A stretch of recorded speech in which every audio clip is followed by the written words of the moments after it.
Hello guys, ഇന്ന് നമ്മൾ അമ്പലം വരെ പോവാനായിട്ട് എന്താണെന്നറിയാൻ വീഡിയോ മുഴുവനായിട്ടൊന്ന് കണ്ടു നോക്കണേ. ഞാൻ മാത്രമല്ല, ഞാൻ അമ്മ അതിന് കുറച്ച് സമയം കിട്ടിയപ്പോൾ വിചാരിച്ചെന്നാൽ അമ്പലത്തിൽ വരെ പോകാമെന്ന് വിചാരിച്ചു. അപ്പോൾ അങ്ങനെ നമ്മളവിടെ നിന്ന് കുറച്ച് ദൂരമാണ്. അങ്ങനെ ഓട്ടോ പിടിച്ചു ഇറങ്ങിയപ്പോൾ വീഡിയോ എടുക്കാൻ പറ്റിയില്ല കേട്ടോ. അമ്മയുണ്ട്, മാമിയുണ്ട്. അങ്ങനെ ഞങ്ങൾ അങ്ങോട്ട് പൊയ്ക്കൊണ്ടിരിക്കുകയാണ്. നമ്മുടെ വീട്ടിൽ നിന്ന് കുറച്ച് പോകണം കേട്ടോ. അങ്ങനെ നമ്മൾ ആ ഓട്ടോയിൽ ഇങ്ങോട്ട് പൊയ്ക്കൊണ്ടിരിക്കുകയാണ്. അപ്പോൾ കഴിഞ്ഞപ്പോൾ നമ്മുടെ അടുത്ത് പ്രധാനപ്പെട്ട ഒരു ക്ഷേത്രമുണ്ട്, അവിടെ എത്തി. ഇതാണ് നമ്മളിത് എവിടെയാണെന്ന് അറിയാവുന്ന ഒരു കമ്മിറ്റിയാണ് കേട്ടോ. ക്ഷേത്രം കമ്മിറ്റിയാണ്. നമ്മളിവിടെയല്ല പോകുന്നത്, ഇവിടുന്ന് കുറച്ച് ദൂരമാണ് നമ്മൾ പോകുന്ന ക്ഷേത്രത്തിൽ കേട്ടോ. അപ്പം അങ്ങനെ അവിടെ ഉത്സവം നടന്നുകൊണ്ടിരിക്കുകയാണ്. അപ്പോൾ നമ്മളങ്ങനെ അങ്ങോട്ട് പൊയ്ക്കൊണ്ടിരിക്കുകയാണ്, വണ്ടിയിലാണ്. നമ്മളങ്ങനെ അമ്പലത്തിൽ എത്താറാവുന്നു. അമ്പലത്തിലോട്ട് പോകുന്ന വഴിയിലുള്ള ലൈറ്റും കാര്യങ്ങളുമാണ് നിങ്ങൾ കാണുന്നത്. കുറച്ച് ചിലർക്ക് മനസ്സിലായിട്ടുണ്ടാകും എവിടെയാണെന്നുള്ളത്. അപ്പോൾ എവിടെയാണ് നമ്മൾ വന്നിരിക്കുന്നതെന്ന് അറിയാമോ? നമ്മുടെ സ്വന്തം അമ്മയുടെ അടുത്താണ്. നമ്മുടെ സ്വന്തം ചുറ്റുളങ്ങനെ അമ്മയുടെ അടുത്താണ്. അവിടെ ഇപ്പം ഉപനിഷത്ത് നടന്നുകൊണ്ടിരിക്കുകയാണ്. ഗീത ചിത്രം. അവിടെ നമ്മൾ ഈ പഴയ കാലത്തെ കുറേ കാര്യങ്ങളൊക്കെ പറഞ്ഞുകൊണ്ട് പാരായണം കാര്യങ്ങളൊക്കെ ഉണ്ട്. അപ്പം അങ്ങനെ അമ്മ അവിടെ ഇറങ്ങി അമ്മയ്ക്കുള്ള എണ്ണയും കർപ്പൂരമൊക്കെ വാങ്ങി ഞങ്ങളങ്ങനെ ഫുള്ള് ലൈറ്റാണ്. അമ്പലം മുഴുവനും ലൈറ്റാണ്. തുടങ്ങി തീരാറായി. 4-ാം തീയതി തുടങ്ങിയതാണ്, 14-ാം തീയതി വരെ ഉണ്ട്. തീരാറായി. അപ്പോൾ അങ്ങനെ നമ്മൾ നടക്കുകയാണ്. നല്ല അടിപൊളി സെറ്റിങ്സൊക്കെയാണ്. ഇതാണ് എൻ്റെ മെയിൻ കവാടം കേട്ടോ. ഈ കവാടം വഴിയാണ് നമ്മൾ കയറുന്നത്. അവിടെ പല കാണാനും ഒരുപാട് കാര്യങ്ങൾ ഒരുക്കി വെച്ചിട്ടോ. നമ്മുടെ പ്രധാനമായിട്ടുള്ള നമ്മുടെ വിളക്ക് ഇത് കാണാൻ എന്താ ഭംഗിയെന്ന് അറിയാം ഗൈസ്. അടിപൊളി എന്ന് പറഞ്ഞാൽ ഞാൻ ആദ്യമായിട്ടാണ് ഇങ്ങനത്തെ ഇത് കാണുന്നത് കേട്ടോ. ഞാൻ വൈകിട്ട് പോകുന്നത് ആദ്യമായിട്ടാണ് ചുറ്റുളങ്ങര അമ്പലത്തിൽ. ഞാൻ അവിടെ പോയി തിരിയൊക്കെ കത്തിച്ച് ബാമിയാണെങ്കിൽ എന്നോട് വഴക്കിടുക.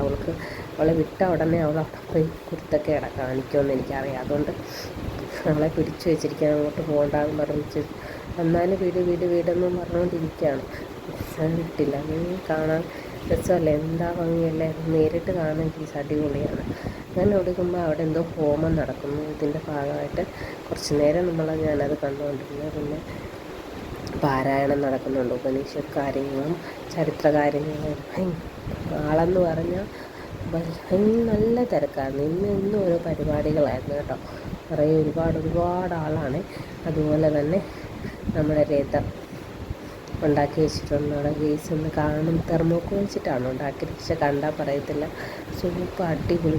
നേരിട്ട് കാണാൻ ഒരിക്കലെങ്കിലും നിങ്ങളൊന്ന് പോയി കാണാം. അതുപോലെ അതിമനോഹരമായ രഥമാണ്, കൃഷ്ണൻ്റെ രഥമാണ് അവിടെ ഉണ്ടാക്കി വെച്ചിരിക്കുന്നത്. അശ്വമേധം ഉണ്ടാക്കി വെച്ചിരിക്കുന്നത്. നല്ല കുറച്ച് നേരം അവിടുത്തെ പ്രഭാഷണമൊക്കെ കണ്ട് അമ്മ അവിടെ നിന്ന് കാണുന്നുണ്ട്. ഞാൻ ബാമിയുടെ കുറേ ഫോട്ടോ അവിടെ കുറേ ആൾക്കാർ ഫോട്ടോ ഒക്കെ എടുക്കുന്നുണ്ട് കേട്ടോ, കുട്ടികളെ വെച്ചിട്ട്. ബാമി സമ്മതിച്ചില്ല. തെർമോക്കോളാണ് കേട്ടോ കേസ്. തെർമോക്കോൾ വെച്ചിട്ടാണ് അതൊക്കെ ഉണ്ടാക്കിയിരിക്കുന്നത്. അങ്ങനെ കുറച്ച് നേരം പ്രഭാഷണം നടന്നുകൊണ്ടിരിക്കുകയാണ്. കുറച്ച് പ്രഭാഷണം കണ്ടിരിക്കും. നല്ല കേട്ടിരിക്കാൻ നല്ല രസമാണ്. പഴയ കാര്യങ്ങളും ഉപനിഷത്തിനെ കുറിച്ചും അതിനെ പറ്റിയിട്ടുള്ള കാര്യങ്ങളെക്കുറിച്ചുമാണ് പ്രഭാഷണം നടത്തുന്നത്. അങ്ങനെ കുറച്ച് നേരം അത് കേട്ടിരുന്നു.